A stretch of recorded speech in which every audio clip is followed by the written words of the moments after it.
Buenas noches, ¿cómo están? Mucho gusto. Mi nombre es Sebastián Rico. Hago parte del equipo de gerencia encargado de este semestre de la realización de los cafés tutoriales. Nos encontramos en compañía del profesor David Panqueva. Él será el docente encargado de este café tutorial y será la persona encargada de resolver las dudas de las personas que ya enviaron y de todas formas, si surgen alguna duda adicional, por favor, hacerla saber a través del chat de grupo que se encuentra activo acá en el Zoom. Eh, no sé entonces si podríamos ir empezando. Bueno, sí, pues para buenas noches a todos. ¿Cómo están? Espero que estén muy bien. Muchas gracias por asistir a este primer café tutorial de la especialización. Esta es una experiencia bastante interesante donde ustedes tienen un espacio para interactuar con los docentes fuera de clase y resolver de pronto algunas inquietudes que por la cantidad de tema que tenemos que impartir en cada una de las sesiones no se alcanzan a resolver durante las mismas. Veo que ya hay 18 personas conectadas, entonces digamos que la dinámica va a ser la siguiente. Si alguien tiene alguna inquietud, pueden observar en el panel lateral derecho una opción de chatear. Preguntas, también pueden, si lo desean, abrir el micrófono, nos solicitan abrir el micrófono y nosotros les damos la oportunidad para que hagan la pregunta a través del micrófono, que es mucho más sencillo y mucho mejor, además porque es más fácil aclarar o explicar lo que uno quiere preguntar. Eh, Eventualmente, y eso pasa cuando se van uniendo personas al grupo, el micrófono queda abierto por defecto. En este momento, un usuario R Cruz R lo tiene abierto. Gracias a R Cruz, no sé quién era, si era hombre o mujer.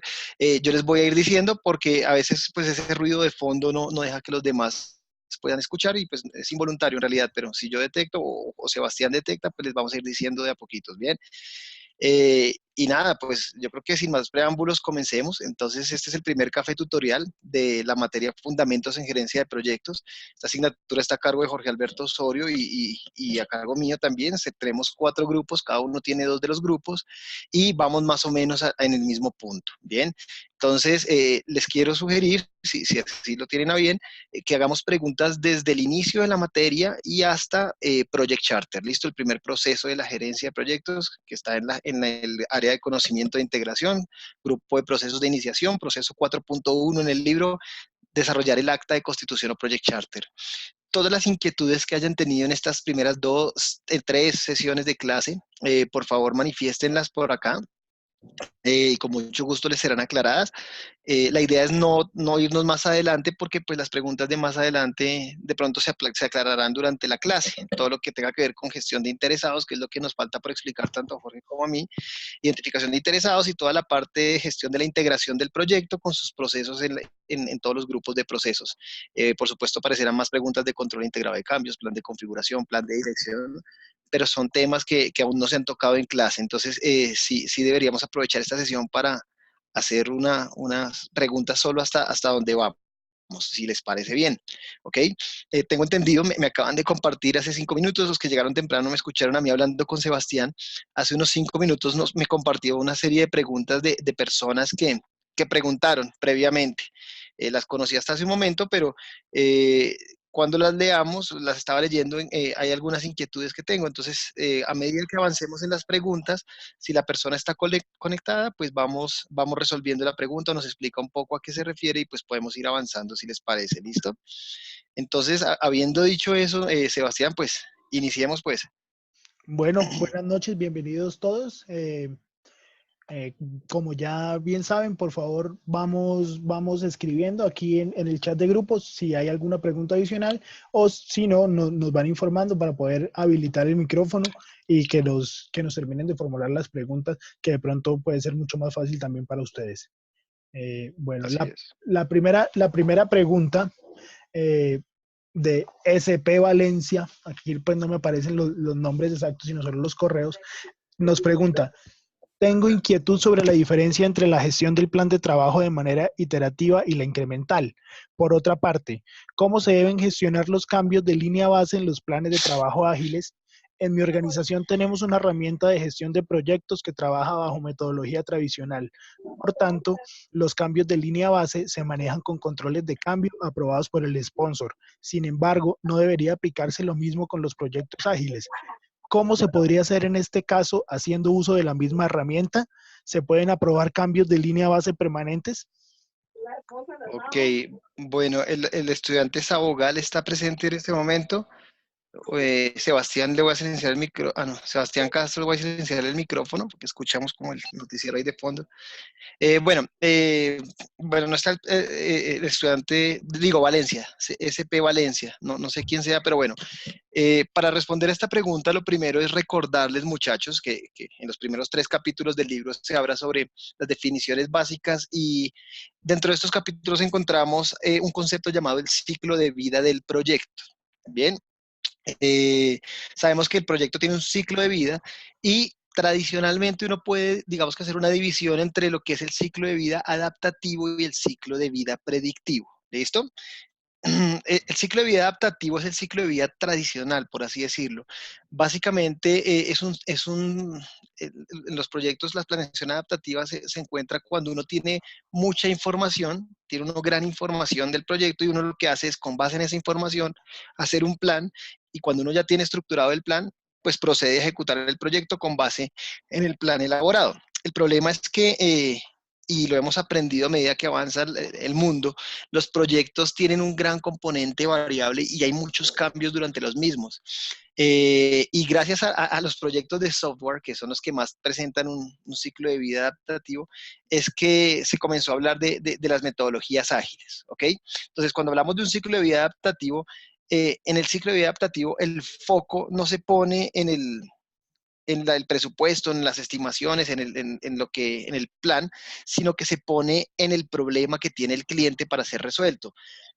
El mejor ejemplo que siempre usamos y el que se les puede dar es cuando hablamos de proyectos con metodologías ágiles y en entornos predictivos, perdón, adaptativos, es el de software. En un proyecto de software, por naturaleza, el cliente ni siquiera sabe cuál es su propio problema, cuál es su propia necesidad. Y esto pasa mucho. Son proyectos donde aprende desarrollo, son proyectos donde el cliente también, a partir de lo que nosotros le vamos entregando. Bien, en estos proyectos, entonces, escucho una campana. En estos proyectos, entonces, lo que nos importa más es ver cómo resolvemos el problema del cliente y cómo vamos haciendo pequeños ciclos por pequeños paquetes, digámoslo así, para ir planeando. La pregunta de si los planes de trabajo en ágiles se controlan o se hacen cambios igual que en los planes de trabajo en los proyectos normales predictivos, la respuesta es no, porque ahí, como lo decía la persona en la pregunta, cuando hay metodología tradicional, los cambios, pues, si aparece un cambio es un evento que ocurre durante la ejecución y que afecta la triple restricción.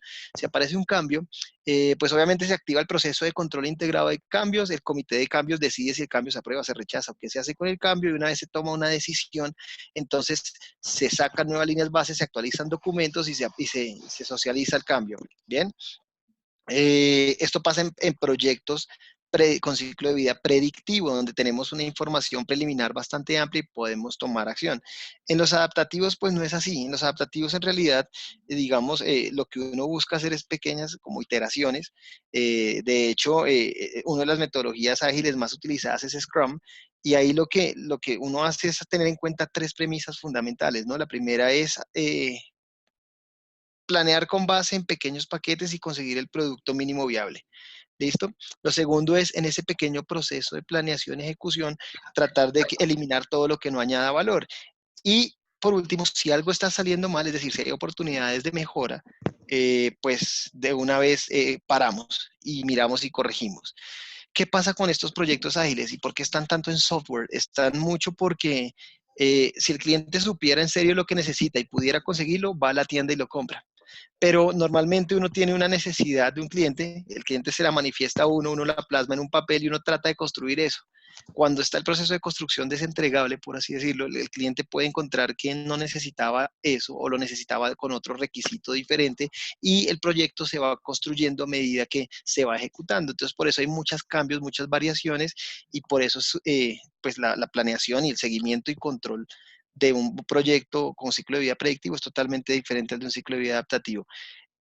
La persona que hizo la pregunta no está aquí, pero Sí, menciona una Silvana herramienta. está presente. Silvana está Ah, presente. No, Silvana.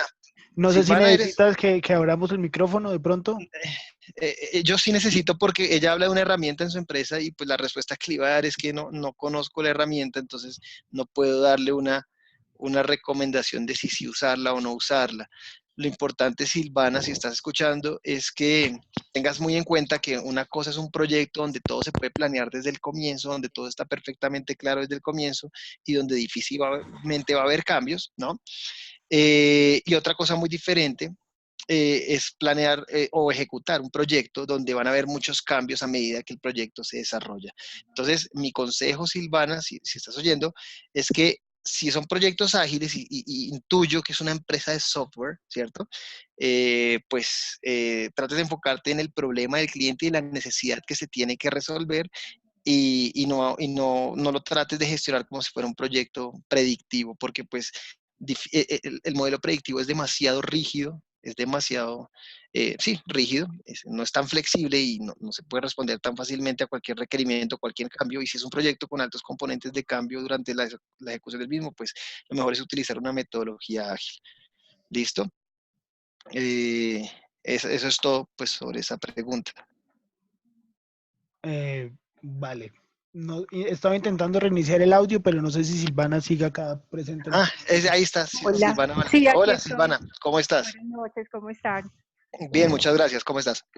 Bien, gracias.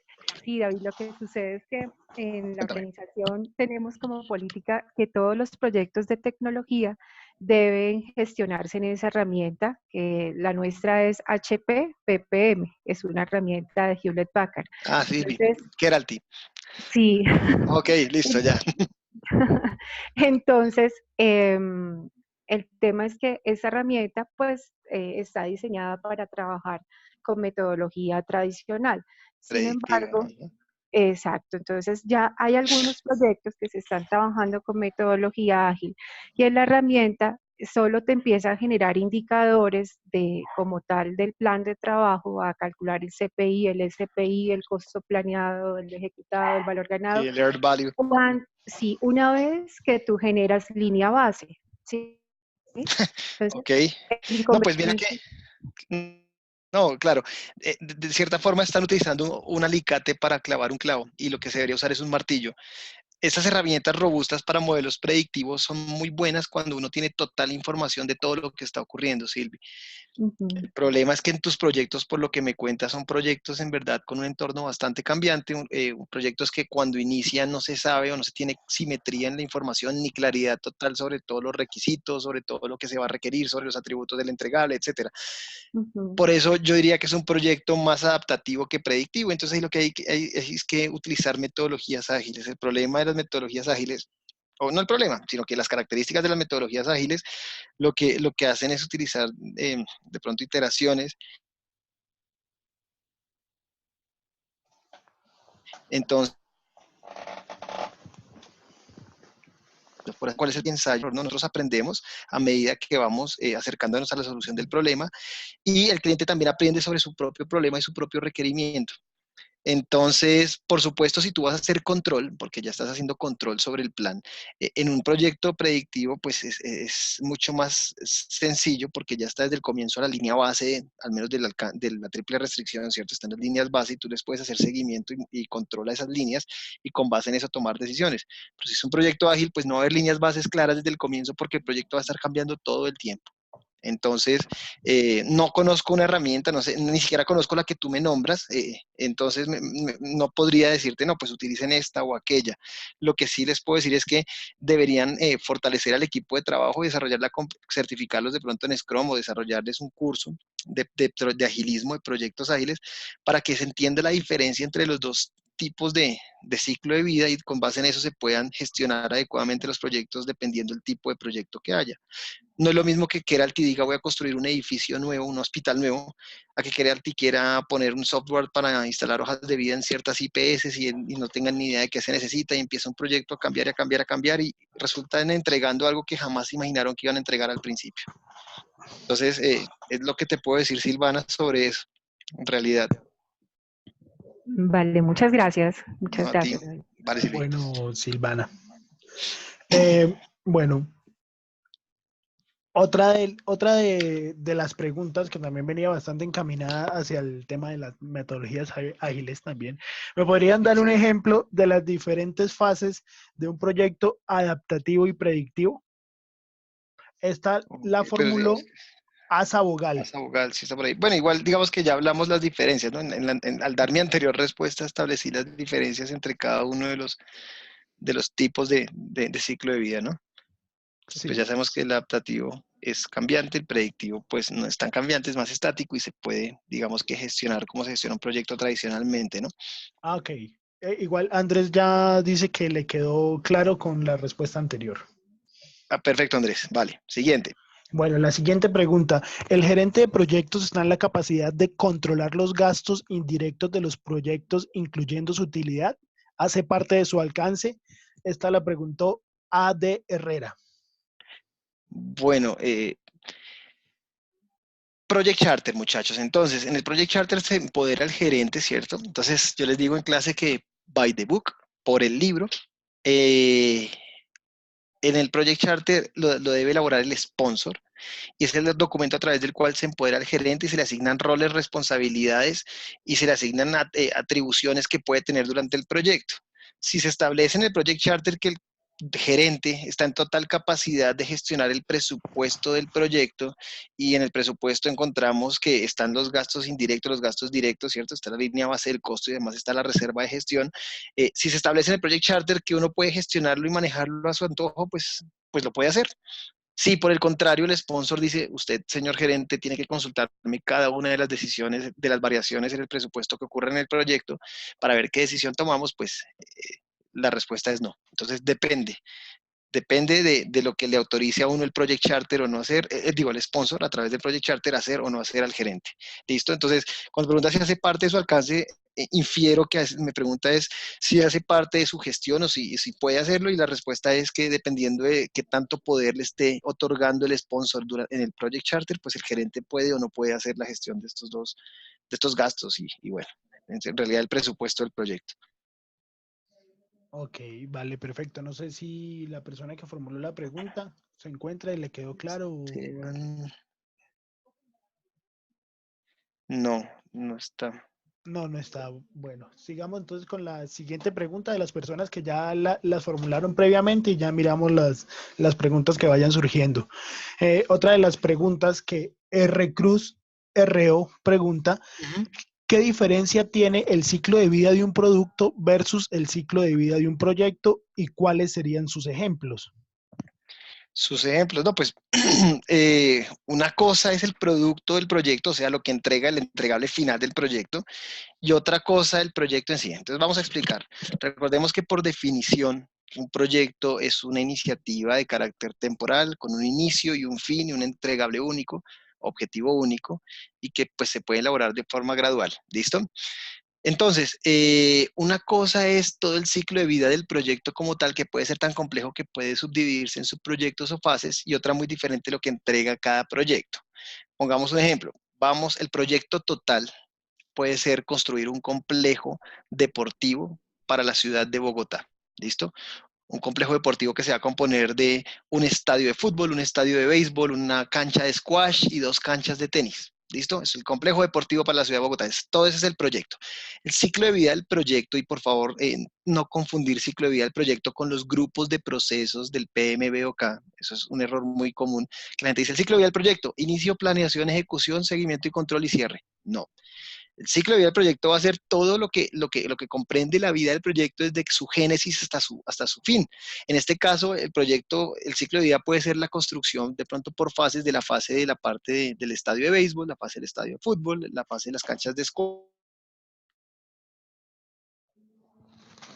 squash y la cancha de tenis. Y se está prometiendo, ¿listo?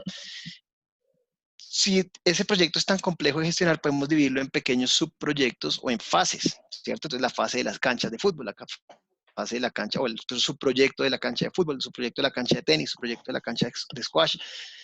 Cada entregable de ese proyecto es muy diferente cada entregable, cada producto que se entrega es muy diferente al entregable total del proyecto, y cada fase es diferente de la fase global del proyecto. Entonces, el ciclo de vida del producto, ¿cuál va a ser? Pues va a ser el ciclo de vida para entregar la cancha, digamos, de squash, ¿cierto? Pero el ciclo de vida del proyecto es totalmente diferente, porque esa cancha de squash es solo un pequeño componente de lo que tiene que entregar todo el proyecto, ¿no? Entonces, el producto que está entregando cada subproyecto es una parte del proyecto total, y el ciclo de vida es mucho más amplio, ¿listo?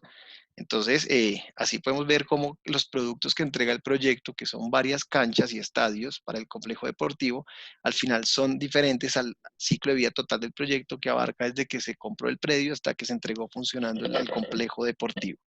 No sé si me haga entender, si la persona esté por acá, la que pregunto esté por acá.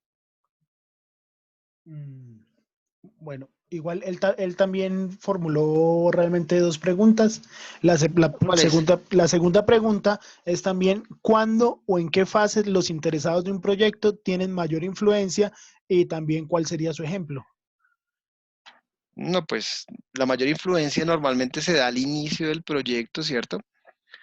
Y durante la ejecución son como las dos fases donde tienen más influencia los stakeholders. En la fase inicial, pues porque estamos identificando y registrando todos los requerimientos que estos tienen, ¿cierto? Y durante la ejecución, pues porque cada uno de los stakeholders se activa o se desactiva dependiendo de lo que esté ocurriendo, del entregable que se esté trabajando, y pues por definición un stakeholder tiene también a veces la capacidad de influir dentro de los entregables. Entonces, pues ejemplos en cualquier proyecto, es decir, no se me ocurre un ejemplo en particular, en todos funciona así. Por ejemplo, si vamos a construir, no sé, un puente, al inicio, cuando se están levantando los requerimientos técnicos y funcionales del puente, pues pueden estar los interesados dando una cantidad de información bastante útil, importante para desarrollar el proyecto, ¿no? Pero ya durante la ejecución, cuando se empieza a ejecutar con base en el plan que se armó, teniendo en cuenta toda la información disponible al inicio del proyecto, ya en planeación, pues los interesados podrían empezar a aparecer de diferentes maneras, ¿no? Y es allí donde se incrementa el nivel de poder e injerencia de cada interesado dentro del proyecto. Esa sería la respuesta. Bueno, ya respondió Recruz. Dice, me quedó muy claro. No sé si... ok, quedó claro. Perfecto. Muchas gracias. Bueno, con gusto, no sé quién sea Recruz, me gustaría llamarlo por su nombre, pero bueno, perfecto. Señor o señora. Raúl, listo, Raúl, muy bien. Raúl, bueno, perfecto. Me alegra, Raúl. Había una pregunta antes de Raúl, mira, hay una de Esteban Cárdenas. Sí, señor. Correcto. Vayamos avanzando aquí en el chat para que no se nos pierda, porque... Ok, vale. Esteban Cárdenas pregunta, ¿podrías hablar acerca de metodologías híbridas y cuáles son las más usadas? Bueno, pues, hombre, hablábamos al principio de las metodologías tradicionales, ¿cierto? Y de las metodologías ágiles. Pues una metodología híbrida es una combinación de las dos. ¿Listo? Las metodologías tradicionales se conocen con las siglas de RUP, Rational Unified Process, y las metodologías ágiles, pues digamos como Scrum. Entonces es una combinación como entre las dos. Se da para proyectos con un entorno cambiante, pero no tan cambiante como un proyecto ágil 100%. Es una combinación de los dos. Entonces digamos que, retomando el ejemplo de pronto de Silvana, ella de pronto pueda requerir no solo proyectos ágiles, sino proyectos con metodologías híbridas. Proyectos donde ellos tienen cierta información que les permite establecer líneas bases, pero son conscientes que durante la ejecución del proyecto van a haber cambios de requerimientos constantes. Entonces, pues ahí es donde se utilizan las metodologías híbridas normalmente. Vale, perfecto. No sé si Esteban le quedó claro o tiene alguna otra duda. ¿Estás bien, Esteban? Esteban, bueno. Listo, sigamos. Bueno, sigamos entonces con la siguiente pregunta. Nos Muy bien, pregunta... Esteban. Nos preguntan entonces también, teniendo en cuenta que en algunos proyectos se suceden proyectos donde tanto el cliente como el proveedor tienen gerentes, ¿existe Ujú. algún proceso que se encargue de la integración o sincronización de los procesos de ambos proyectos?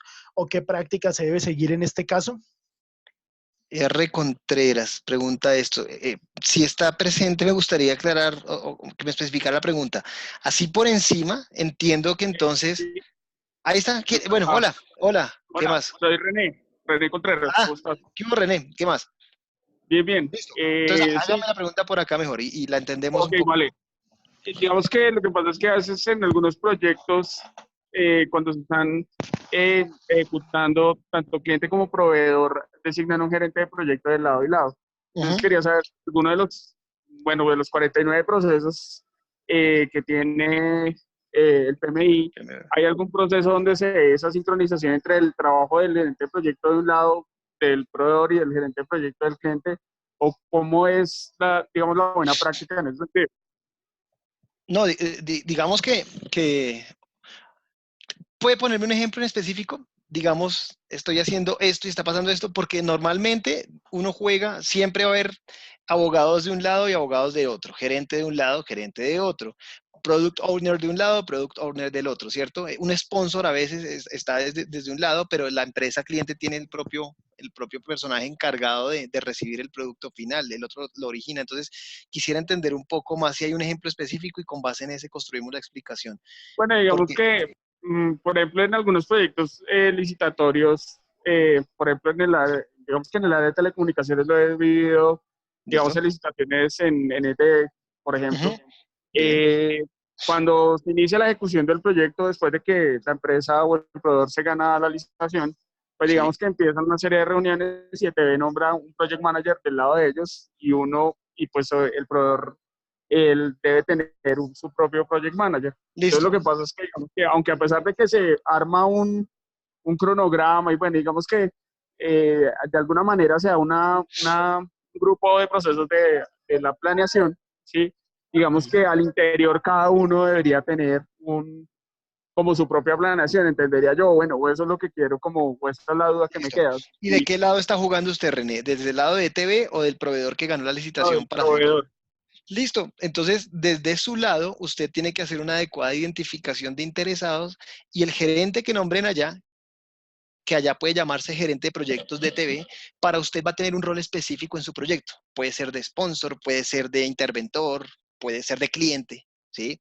Pero usted desde su planeación como gerente de proyecto de la empresa que ganó la licitación y que va a implementar el proyecto, independientemente de qué figura tengan en la empresa cliente, usted tiene que hacer una adecuada identificación de los interesados. Proceso del capítulo 13, proceso 13.1, identificación de interesados, ¿cierto? Área de conocimiento, gestión de los interesados del proyecto. Ese es el área que le permite a usted entender cómo se va a relacionar usted, qué interesados hay en el proyecto y cómo va a relacionarse usted con ellos. Va a tratar de entender sus requerimientos, sus necesidades, expectativas, ¿cierto? ¿Qué pretenden? Y usted los va a gestionar.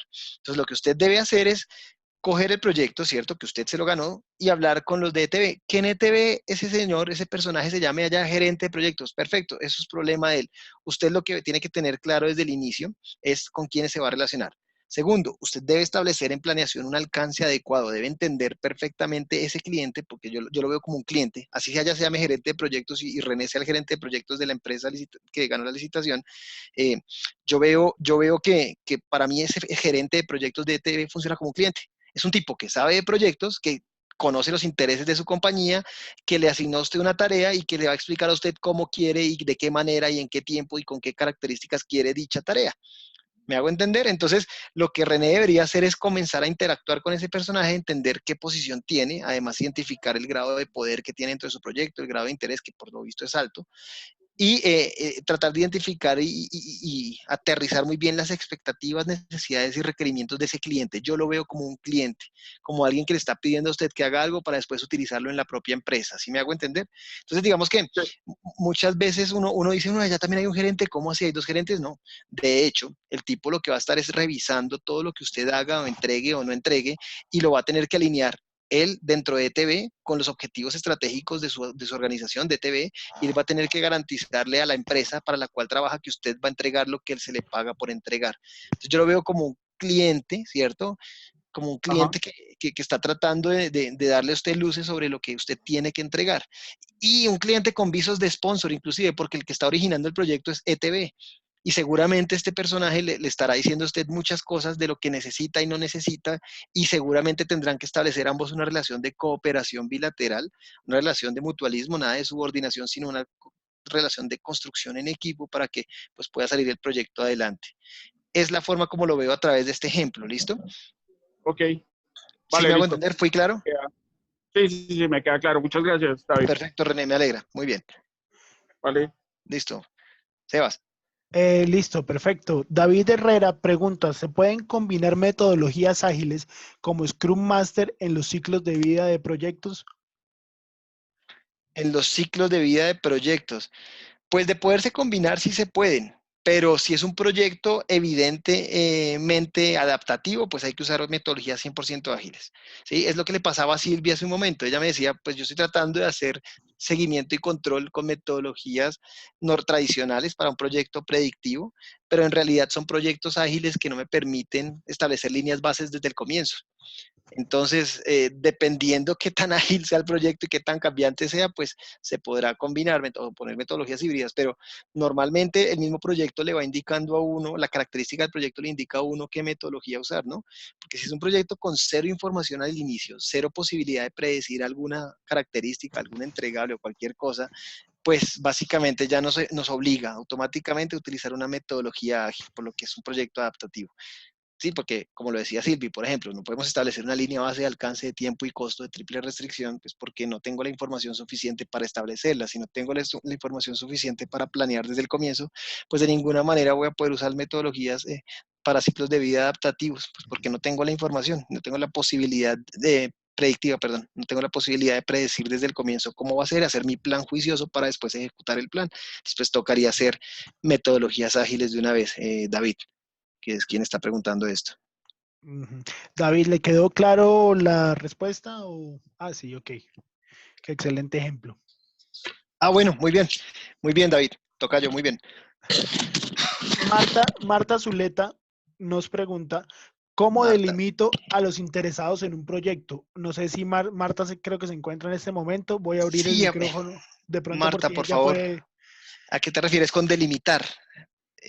Quisiera entender un poco tu pregunta, si estás por ahí. Hola, sí, aquí Hola, estoy. hola Marta, ¿cómo estás? Bien, gracias. A ver, ¿a qué me refiero con delimitar? Lo que pasa es que en un proyecto que estamos desarrollando Ujú. tenemos tanto socios que hacen parte de una empresa, pero como tal no tienen influencia en la operación. Ok, Entonces, ¿hasta qué punto yo dentro de mi proyecto estipulo quiénes son esos interesados y su alcance? Porque pues hay socios que tienen un 5% de participación dentro de la empresa que de pronto no tienen voz ni voto. Entonces es como para dejar eso claro si los debo tener en cuenta o no ok, para delimitar mis interesados. listo, ya entendí. Bueno, mira, eh, obviamente el área de conocimiento que te va a ayudar a resolver esa inquietud es el área de gestión de los interesados del proyecto, ¿listo? Capítulo 13 del libro. Eh, Resulta que sí, en efecto, siempre hay muchos interesados dentro de cada proyecto que uno desarrolla. El meollo del asunto radica en saber cómo relacionarme con ellos e identificar ciertas características que me permitan gestionarlos adecuadamente durante todo el proyecto, hasta que yo lo cierro al final. En el libro encuentras primero que hay la posibilidad de clasificarlos en función del interés y el poder que tienen en el proyecto. Y hay que tener muy clara una cosa, una cosa es el rol del interesado dentro del proyecto y otra en su organización. Por ejemplo, tú puedes tener un interesado que es el gerente financiero de tu empresa, pero dentro del proyecto el rol simplemente va a ser líder funcional o va a ser el líder de financiero o gestor financiero. Entonces, por más que el estatus de su cargo dentro de la organización sea de presidente, de vicepresidente, de gerente, en el proyecto para ti va a funcionar como una pieza que tú determinas cuál va a ser el rol. Entonces, una cosa es el rol dentro del proyecto y otra el cargo que tiene la organización. Cuando tú usas el modelo tradicional de interés-poder, pues tú puedes empezar a clasificar tus interesados en función del interés, de qué tan interesado está en el proyecto y también de qué tanto poder tiene en el proyecto, entendiendo el poder como la capacidad de influir en los entregables del mismo. También vas a encontrar que está el vicepresidente de talento humano, ¿no? Y el tipo no tiene nada que ver con el proyecto, entonces por más que el tipo tenga un poder alto, ¿cierto? Y su rol va a ser simplemente de asesor y no tiene interés en el proyecto porque el proyecto no toca su área o no le interesa o simplemente no tiene nada que ver con él, ¿listo? En clase, no recuerdo si tú estás conmigo, ya empezamos a ver otro modelo que es el modelo de prominencia, donde además de involucrar el poder dentro del proyecto, cogemos a los interesados y los clasificamos en términos de poder, de legitimidad y de urgencia. Entonces vamos a entender que hay personas que dentro del proyecto tienen cierto grado de poder, o sea, capacidad de influir en los entregables, pero también tienen legitimidad, que es qué tan adecuada es su participación dentro del proyecto, y también tienen un sentido de la urgencia que da cuenta de la necesidad de que le respondan rápidamente a un requerimiento. Con esas variables empezamos a jugar para clasificar a los interesados, asignarles una categoría y con base en esa categoría identificar unas estrategias para gestionarlos durante el proyecto, ¿listo? Entonces, digamos que eso están, estoy seguro que si tú no estás conmigo o estás con Jorge, estamos a punto de explicarles esto y ya hemos estado dando visos de cómo va a ser esta gestión de interesados, lo profundizaremos en clase mucho más, pero espero haberte dado una breve introducción pues para que se aclare la duda. No sé si me hice entender, Marta. Sí, David, sí, no, total, porque precisamente estaba leyendo sobre el tema, pero veía que se enfocaba mucho como en la actitud, lo que tú decías, estos últimos, Ajá. que es en la urgencia, este tema, pero sí lo estaba llevando más al cargo. Entonces, no, ya me dejas como claro ese punto, la diferencia entre uno y otro. Claro, Marta. Muchísimas gracias, David. Entonces, no, con gusto. Y la clave es que tú tengas claro que por más que sea el presidente o lo que sea, una cosa es lo que hace en la empresa y otra lo que tú necesitas que haga en su proyecto o el rol para su proyecto. Entonces, son cosas diferentes. ¿Listo? Es lo que tienes que tener claro. Perfecto. Muchísimas Bueno, Marta. gracias, David. Vale, con gusto, me alegra. Bueno, Marta, Muy bien. tenemos una siguiente pregunta Ujú. de A. Perilla A. Si es de conocimiento general que la responsabilidad ambiental es un compromiso de las organizaciones, ¿cuál debe ser la estrategia o metodología para aplicar en un proyecto? ¿Y en qué grupo de procesos iría la parte ambiental? Bueno, en ningún grupo de procesos se está contemplando la parte ambiental. En verdad, los grupos de procesos son 5 y en ninguno de ellos se contempla como tal la parte ambiental. Yo creo que la parte ambiental como tal se debe contemplar desde antes de que el proyecto se origine. ¿Listo? Incluso cuando uno está generando el plan, el business case, el caso de negocio, es donde uno debe tener en cuenta este tipo de elementos ambientales. Estamos hablando desde antes que el proyecto exista, ¿cierto? Y antes de que el proyecto exista, hay prefactibilidades, ¿no? Hay estudios previos que permiten determinar si el proyecto es viable o no es viable, y si es viable desde el punto de vista técnico, desde el punto de vista económico, desde el punto de vista social, por supuesto desde el punto de vista ambiental. Entonces, como tal, digamos, en los grupos de procesos del PMBOK, que son 5, no vas a encontrar un grupo o un área de conocimiento que te diga, aquí está la parte ambiental contemplada. Pero si tú observas los procesos, muchos de los procesos tienen documentos que están entrando a cada uno de ellos, documentos de los activos de los procesos de la organización, perdón. Y si dentro de la organización hay certificaciones o hay metodologías o hay planes de gestión ambiental, pues eso entraría como información para que tú puedas planear. ¿Planear qué? Planear, desarrollar el Project Charter, por ejemplo. Ahí entran estos procesos, como entrada, estos documentos como entrada. Cuando estás elaborando el plan para la dirección del proyecto, ubícate en la casilla de planeación, grupo de procesos de planeación, área de conocimiento e integración. Cuando desarrollas el plan para la dirección, algunos de los documentos son documentos que ya existen previamente en la organización y que puedes utilizar para elaborar tu plan, ¿cierto? Entonces, que de una forma explícita el libro te diga, mire, en este proceso, en este grupo de procesos, en esta área de conocimiento, usted gestiona la parte ambiental del proyecto, no lo hay. Sí es de conocimiento que la responsabilidad ambiental y responsabilidad social, que hoy en día todo esto se engloba en un concepto que se llama sostenibilidad, hace parte de la nueva gestión de las organizaciones, perfectamente, estamos de acuerdo, pero eso hace parte más de la alta gerencia, ¿sí? No de la gerencia de proyectos, sino de la alta gerencia, donde la alta gerencia establece una estrategia, un plan estratégico, una misión, una visión y se compromete con la sostenibilidad, entendiendo sostenibilidad como la responsabilidad social, ambiental y económica, y pues incluso ahí abarca todo lo que son los objetivos de desarrollo del milenio, bueno, y todo esto que se está poniendo de moda hoy en día. Pero dentro del grupo, si tú me preguntas cuál es el grupo de procesos donde aparece eso, pues la respuesta es no hay. ¿Sí? Son documentos colaterales de la alta gerencia que permean al proyecto cuando se está desarrollando en la organización, pero no lo hay así explícitamente. Entonces, no sé quién era A. Perilla, no sé si son mujeres. Alexander Perilla, que se Alexander, encuentra. entonces, ¿está conectado Alexander? ¿Sí me hice entender? Alexander, bueno, no está, pero bueno, espero haber aclarado la... Ah, ahí está Alex, listo, muy bien, excelente, muy bien, listo Alex, perfecto. Eh, bueno, en este momento no contamos con más preguntas de las que se hayan recopilado previamente. No sé si haya alguien de los aquí presentes en el momento que tenga alguna otra pregunta que formularle aquí a David y que podamos resolverla de una vez. Sí, sugiero, digamos, los que están viendo conmigo y con Jorge, si les dejaron por ahí alguna tarea sobre Project Charter o algo, y si tienen alguna inquietud sobre el trabajo que están desarrollando en este momento para este fin de semana, pues bienvenidas las preguntas. No sé si hay alguna. Siéntanse libres de preguntar sin inconvenientes. Si alguno requiere de pronto habilitar el micrófono para hacer la consulta, tienen la opción de activarlo. Así es. Si no, aquí está Marian Marian Peralta. Peralta. Ok. En la elaboración del Project Charter, en la determinación de los supuestos, ¿cómo se pueden determinar? Pues por la definición del supuesto. Es básicamente por ahí que se puede determinar. Me refiero a definir la palabra supuesto. Supuesto es algo que tú das por cierto al inicio del proyecto. Eso es un supuesto. Entonces, tú vas a empezar tu proyecto y tú tienes que establecer ciertos supuestos de cosas que tú das por sentadas que no son ciertas, no son reales, pero tú asumes que así van a ser. ¿Listo?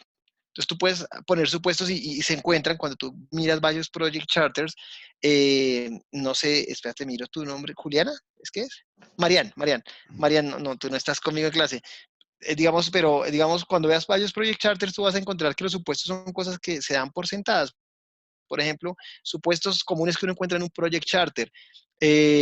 Supuesto, el sponsor asignará el espacio físico y las máquinas para que el proyecto se desarrolle. Es un supuesto. Son cosas que tú asumes.